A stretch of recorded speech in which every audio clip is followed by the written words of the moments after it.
So, and one of the things that has helped me the most is honestly outside of God and outside of like reading the word and believing what he says about me is really talking about it. Because Yeah, as I was you gonna ask you mentioned about that. earlier, I was literally gonna yeah, ask because most people would go into a show, but hmm you really like surprised me because first of all, I think you already know you're very pretty, right? Which means oh, thank that you. for whatever reason, we don't think that it can happen, or even when you said that maybe they didn't, they kind of stereotyped you, and maybe they just thought that, oh no, we're not gonna test her for that. Right, It can happen to anybody. It doesn't matter what you look right, like. It doesn't matter how tall you are, how short, whatever it is. It can yeah, happen to anybody. So I'm sure that you probably still get approached. People still hmm probably shoot they shot at you, and they yeah, have no clue what you've been through. right. That's No, pretty yeah, it's insane. true.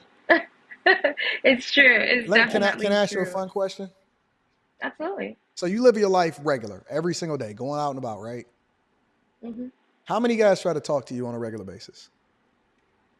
Um, honestly, I mean, okay, so you have to, okay, there's a few things that we have to factor in here. I live in New York Okay. City. All So right. just stepping out outside, you know, there's gonna be people outside. So not to be modest, but I'm saying that just me being a woman and that already gets the cat calling and the this and the that. But honestly, not too many people. I think that it also is the way that I carry myself when I was a little bit more, when I had a lower self esteem. I think that people had more courage to talk to me because they felt like they could. Mm-hmm. I don't know what has changed. I think that it's just, I don't know, the Holy Spirit in me or the way that I carry myself, that it's very few and in between people that actually approach me and try to really talk to me and you know, what have you. But I also do have like a beautiful ring on my finger. So like Oh, we gonna the get. I want to conversation ask you about that. I'm gets I'm just short. trying to take it slow because I want to just know the whole story.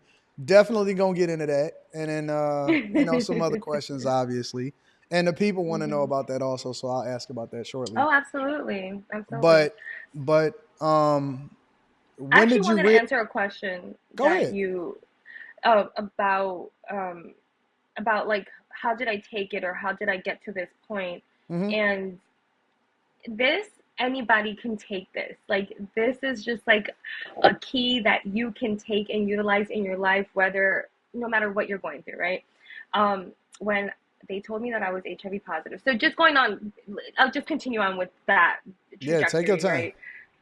So HIV became dormant, so there was no symptoms, not like out there in your face symptoms, but there were a few symptoms that persisted. And these are less than favorable. They're a little not fun to talk about, but we're going to talk about them, okay? Hmm. And so one of them was that I had a continual use infection.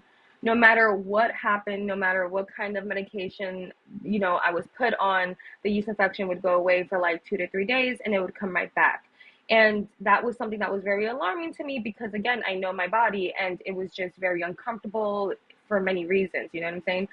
And that was one thing. The second thing that I felt was a lot of pain when it came to like intimacy with my then man. And that was very alarming to me too because What do he you mean experienced by a a lot lot of of pain. pain?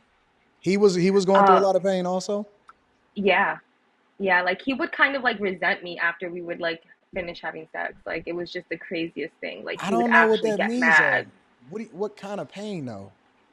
I don't know what kind of pain he felt. I don't know if it was just like muscular pain because like his entire body was in pain most of the day. Um, so he never really said what was hurting, but he would just be like, "Oh, now like he would have to lay down. Like he would just feel really angry and be upset at me after we finished being intimate. But for me, it was just the actual action like hurt me. Like it actually was just very painful for me. And I don't know if it was just my, a lot of women have the belief that like our bodies speak to us in a way that like is like kind of like sacred or what have you. So I don't know if it was just like my body actually rejecting him. Um, but that caused me to want to go to a doctor. I didn't have health insurance at that time. Mm. So I was just like, I'm gonna go to the clinic, and we're already 5 months in. So outside of the yeast infection, outside of the pain, I couldn't gain weight, and I was Okay. going to the gym. I was like really out here trying to get these gains, okay, and I couldn't. Like I could not gain a pound. In fact, I was still losing weight, not as dramatically as I did in the beginning, like those 15 pounds, but I basically couldn't go above like 120 pounds. And so that's like I'm a grown How woman, tall are you? like and 5'5". Okay. All right, I got you. So yeah, so I was very concerned. Like the last time I was 120 pounds, I was a sophomore in high school. And so I decided to go to the clinic, and I felt something in my spirit, in my heart, like the night before. And I was like, my life is going to change after tomorrow. And I didn't know what exactly was going to transpire, but I'm like, my life is really going to be totally different. And I just feel that. And I went to sleep, and um, thank you, Eric. I went to sleep, and I woke up the next day, went to the doctor, and I thought I was going to have a regular day. I've gotten tested before. Hmm. I was like I said, I wasn't monogamous for the majority of my 20s. So I was not afraid of getting tested. I knew what went down. They do the rapid HIV test. You sit down and you wait for your negative results. You're able to go home, and then you get the rest of your results throughout the week. And so I was just like, okay, I'm just waiting for them to tell me that I'm ready to go home, and then they Hmm. call my number. And I'm like, I will get up, I go to the bath, and there's a doctor and a social worker sitting there waiting for me, and they basically tell it to me, you tested positive for HIV. Mm. And yeah, How did you feel when uh, they told you that? I Was you it in was like shock? echoes. Yeah, it was like echoes in a room. I felt like Twilight Zone. Like I heard what they were saying, but it it just felt like a show, like a cartoon show where like the words are flying everywhere and stuff like that. That's what it felt like for me. But something that I realized, and I'm not gonna lie to you guys, this is 100% true, was that before I could even process what being HIV positive meant for me and my life and my future, I made the decision that this was not gonna define me. Like Wait. sitting down in that Before you chair. go on, before you go on.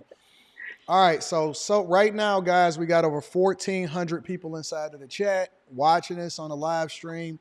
Make sure you hit a like for the algorithm, subscribe to the channel, turn on your notifications. Also, Bianca's information is in the description of the video. If you want to go and check out our channel, she goes into way more depth than we having on this conversation. Go and subscribe to her channel. Go and check out her Instagram. Go and rock out with her, and then let her know that you over here from the Anton Daniels show. Okay. I just wanted to make sure that we did that little interlude. All right, go ahead. This is your platform. You have the floor. I'm just literally trying to quarterback this thing. So go ahead, do your thing. Thank you.